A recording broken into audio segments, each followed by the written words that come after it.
Здравейте, приятели! Вие сте с канала Практично, с мен Николай Божинов. Това, което виждате на снимката е табло на Golf 4.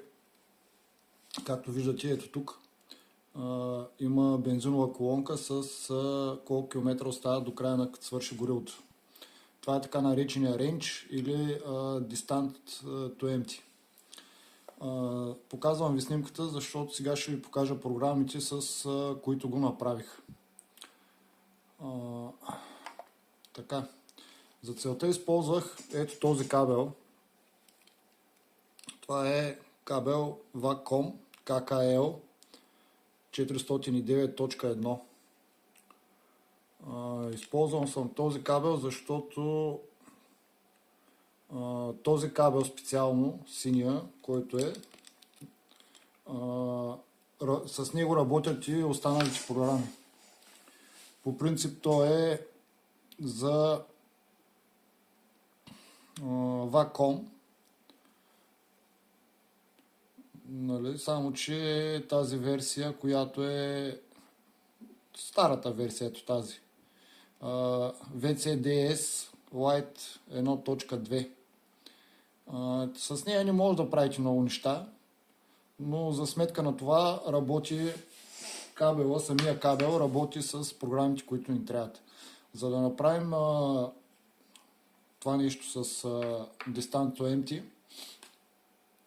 на голфа, той става до 2006 година, горе-долу 2005. Значи първото нещо, което е, трябва таблото ви да е IMO 3. Това се разбира по номера на самото табло и най-лесно е ключето, като дадете на контакт, се получава едно ключе за имобилайзера. Ако е в дясната страна на циферблата, вероятността да е IMO 3 е голяма. Значи те се появяват там номерата. Значи, ето това е номера на моето табло. 1G 592-0826C. Това C означава, че е дизел, а той 26 накрая, 826 означава, че е IMO 3. Това нещо се проверява също с ето тази програмка, която това е VAC EEPROM 1.19. С нея, де-факто, с нея извличаме, защото с нея извличаме кода на таблото. С този кабел, който ви показах, се свързва, инсталира се програмата на компютъра. Този компютър е с Windows 7. На него вървят тези програми. За по-нов Windows не съм пробвал, но аз го ползвам само за тези неща, този лаптоп. Значи това е програмата VAC EEPROM. С нея се инсталира се, влиза с кабела, се включва към колата и ето тук така на Dash, като цъкнем Read EEPROM и прочита вашия EEPROM. Тук долу му изкарва модела, ID-то и кода за достъп. Въпросният код за достъп ви трябва после за... той по принцип и дори да искате и ключ да си направите, допълнителен ви трябва. Щом искате да влезете в клъстъра за таблото, ви иска задължително кода. С тази програма се извлича кода. Също тази програма може да се ползва и да ви даде реалните километри, които са в момента. Всъщност тя много неща дава. Може да влизате тук в инбокса, в компютъра, да прочетете. За Airbag също може да прочетете. Кодове дава за грешки. Въобще е полезна програмка и е безплатна. Аз съм се я свалил от интернет и така. Другата програма, която използвах, е ето тази, Dash Edit. Dash Edit програмата. Тук даже е новия софтуер, който съм налял. Така, тази програма Dash Dub Edit 2.8.1 С тази програма де-факто може да правите всичко по инструмент клъстъра. Може да си изкарвате данните, трансфери на данни, нали, то си го пише. Просто вкарвате софтуера и си слагате тикче там, където искате. Ето го въпросното за Distant to Empty.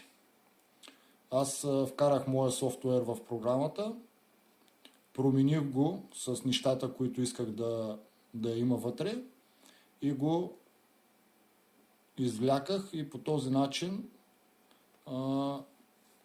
вече имам новия софтуер, който по-късно налях обратно в машината. Друга програма, значи с VAC Commander, също може да извлечете данните от таблото. Тя работи на принципа на EEPROM.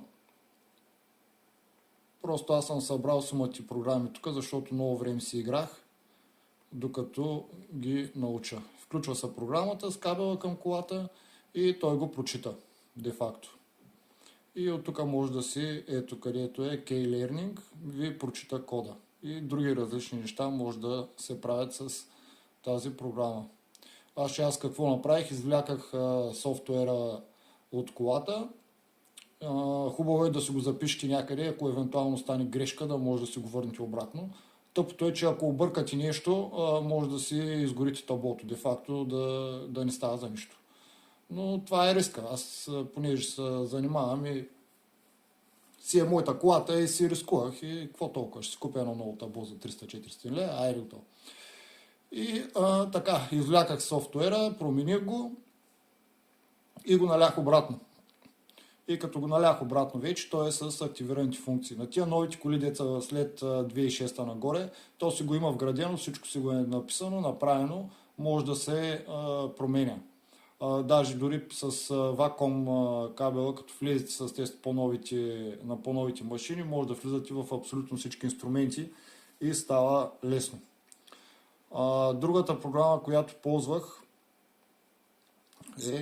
сега ще ви покажа и нея, е MotorDiac Comfort Mod. С нея влизам в комфорт модула де-факто на колата. Ето е програмката.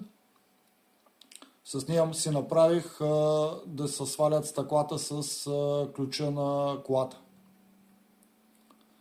И става лесно с четене. Тя е чешка програма, но върши страхотна работа. Ето от тук си влизате и си правите каквото трябва.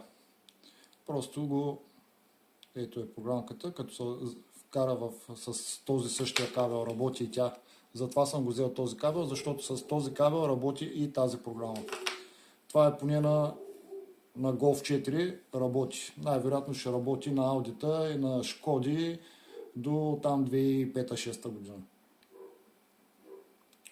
И от тук от тази програма си направих де-факто да ми се свалят стъклата с дистанционното на ключовите.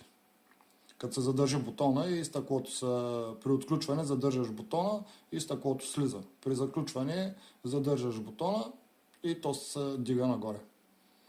Общо взето, това са програмите, с които работих. Другото, което взимах си втори ключ си направих. Вече там си влизаме с тази програма, която е за ето е VDC Lite.